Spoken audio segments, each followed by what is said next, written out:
The fifth spot on the odds to make the college football playoff list in terms of the SEC is where things I think get really interesting. And it's Alabama has the fifth best odds, which to me is just absolutely ludicrous. I mean, we're talking about a coach and DeBoer, who just came off a national championship appearance with Washington. We're talking about a team that has a legitimate Heisman Trophy candidate at quarterback. They've got plenty of talent.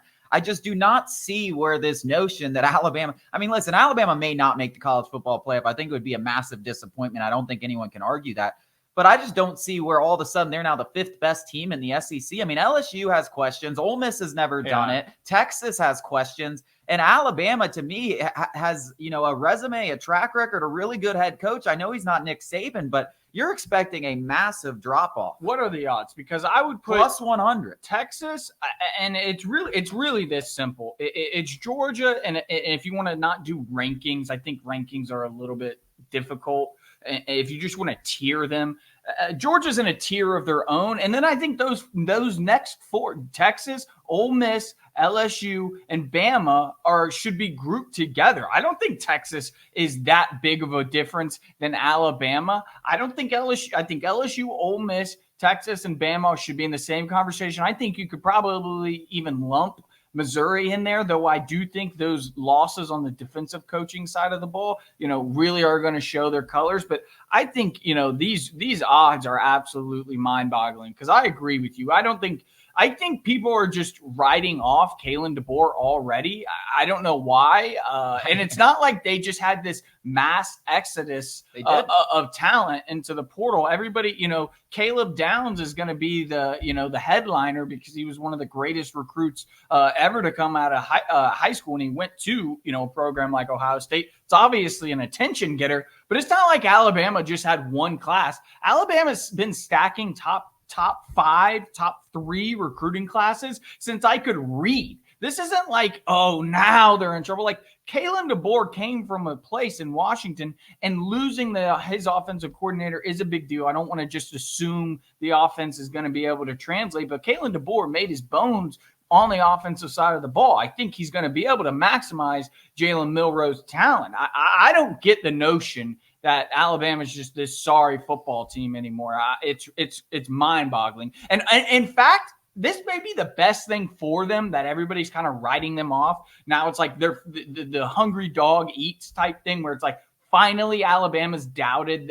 People consider Georgia the new Alabama, so to speak. This is good for Alabama, in my opinion. Yeah, I just don't see it. I mean, you said you'd lump them together. I would put Alabama actually. Like if I would put Georgia, Alabama, and then I would lump Texas, Ole Miss, and LSU. I think Alabama is better than those teams. I think they have more talent than those teams. I think DeBoer is a good coach, and I think they just have pedigree. And I think the Saban thing is not like completely gone. Like he's still around the program. Yes, he's not coaching the team, but like I still think all those guys were coached by Nick Saban. Like they know what it takes to win. I just think a regime change cannot be understated. It doesn't have to be overstated like people are acting like it, but you can't understate it by any means. I mean, it is a deal, a big deal. I don't know, but it's a deal. It may be a big deal, but it's not a little deal. That's for sure. But all right. So let me ask you this: this same team losing his offensive coordinator, and I keep forgetting his name. He's now the Seahawks offensive coordinator. That is a bigger deal than I think most people are realizing. This same Alabama team, Nick Saban's the head coach. What are their odds to make the college football playoff? Probably minus 600. Well, that has more to do with public perception than it would necessarily the impact on the field, which I guess is your point that the public would be more confident and the odds would reflect that because they have to be minus 600. When's the last time a Nick Saban coach team never finished outside the top 12? Probably. Well, assuming same roster, same everything. I wouldn't put them minus 600 because they weren't on Georgia's level last year. I know they beat them and everything, but like in terms of preseason.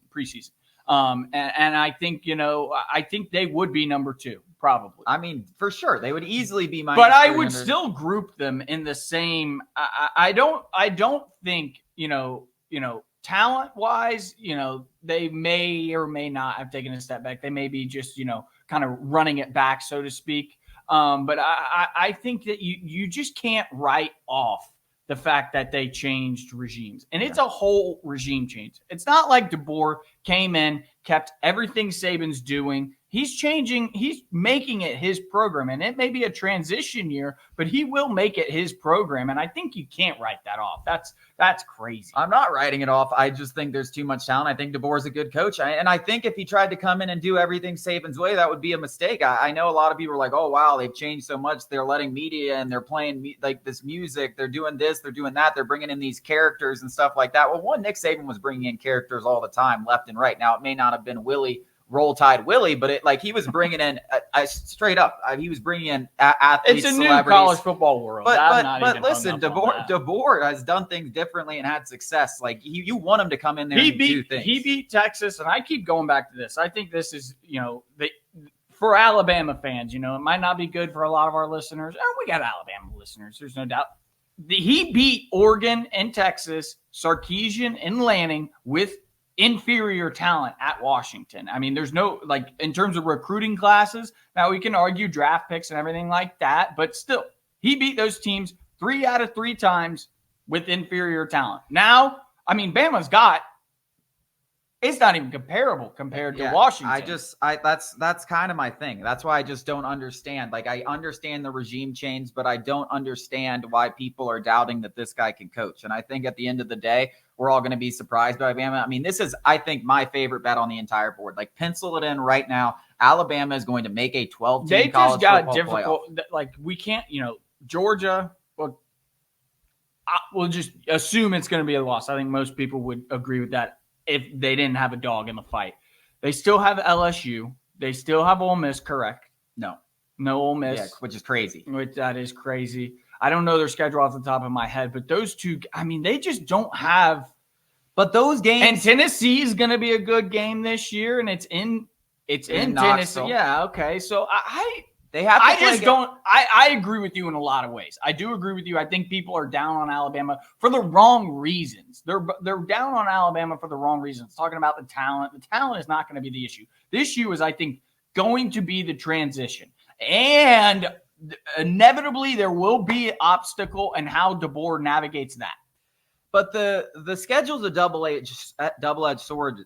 You have the side of it where you got to play these tough games, but losing tough games if you play them close is not necessarily a bad thing with a 12-team playoff. It's not going to keep you out of it. If you lose to Georgia at home by a field goal, that actually might help you get into it. You lose on the road, you beat a Tennessee team on the road, that's a big win. You beat an LSU team on the road, that's a big win. So they have opportunities to prove themselves. And double-edged sword, you get blown out by Georgia at home, and you're looking at yourself feeling sorry. I just think a lot of teams get blown out by Georgia. I think the voters are going to look at that and be like, okay, well, they're not the first team to get blown out by Georgia, especially if Georgia is as good as we think this year. They might blow everyone out of the water. Right. They could go into Ole Miss and absolutely piss on them. That's where that is a game that I think is going to be. I think Alabama has a much better opportunity to beat Georgia than Ole Miss, and these odds suggest otherwise. And you have players on that Alabama team, a lot of players that just beat Georgia, their confidence, and they're coming into their building. Yeah. And like I said yesterday,